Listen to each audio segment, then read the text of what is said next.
Good afternoon, everyone. Welcome to the 2012 Philadelphia Home Show. This is my 5th year here at the Home Show, and I'm glad to be back. It's actually my 2nd time doing the workshops. I did some workshops last year as well. So I welcome, and today we're going to be doing a presentation on how to use color the right way. My name is Teresa Tocco-Davenport. I am an interior decorator, and I own my own business called Absolute Living Today, and I'm a full-service interior decorating company.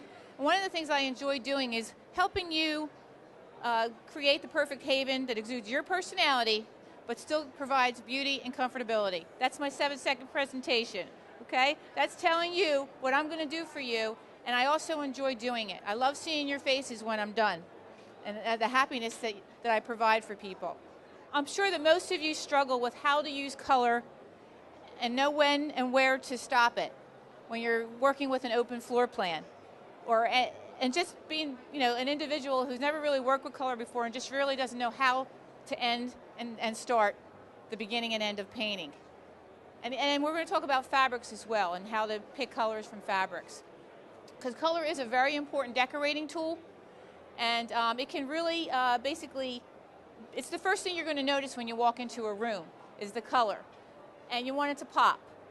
So it also changes the size and shape of the furnishings and the room itself. So it's real important that you take into consideration how to go about doing it and doing it the right way. How many of you believe in following trends? I'm glad to see that not many of you or any of you do, because why do you think trends come and go? Or why do you think we continue to try and get you to follow the trends?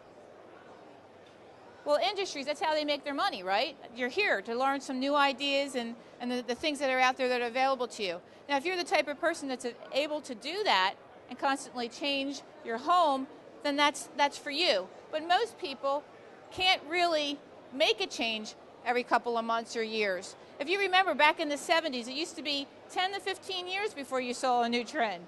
And then it was 7 to 10. Now it's like 3 months to a year. I mean, all of a sudden everything's changing constantly, and it's hard to keep up with it. You don't have to follow the trends to have a beautiful home. What you need to follow is your heart and what makes you feel good. What colors make you feel good? Because colors really have a lot to do with your emotions, the style that you're choosing, and just basically how you feel.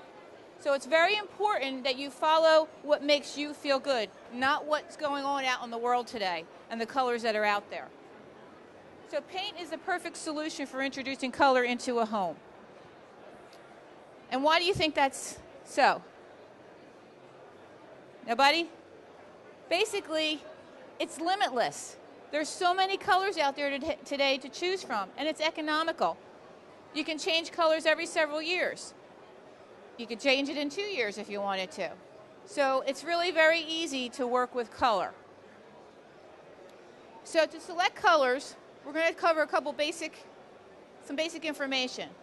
You want to select the overall color scheme first, okay? What colors do you have in your mind and your heart that you want to start out with?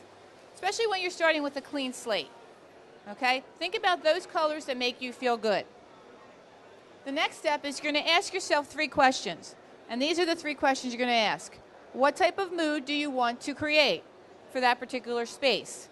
Do you want it to be inviting and warm? Do you want it to be spa-like and soothing? Do you want it to be energetic? We're going to talk a little more about that as we go along.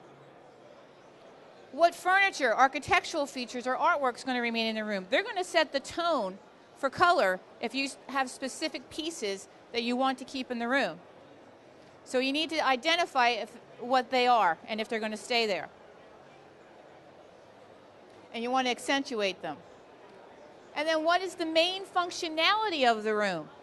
How are you going to use a room? Are you using it as a gym, an office, a playroom? Because believe it or not, like I said before, color affects emotion. So we need to think about how the room is going to be used, and then we're going to put the colors in there that works for that particular function. You're going to limit the number of colors in a room to no more than 3 or 4. Too many colors gets too busy. So you want to make sure that you have a limited number of colors in there.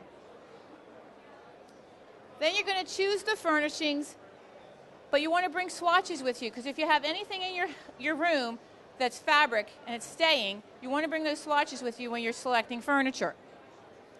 Because you want to select the accent colors from that fabric to use for the walls. What you want to avoid doing is using the most prominent or primary color in the fabric, because unless you want to go monochromatic, you really don't want the furniture blending into the wall. Okay? Keep in mind, colors can alter the size of a room. So light colors and white ceilings increase the size of a room. The dark, bold tones with the darker ceilings can decrease the size. Okay?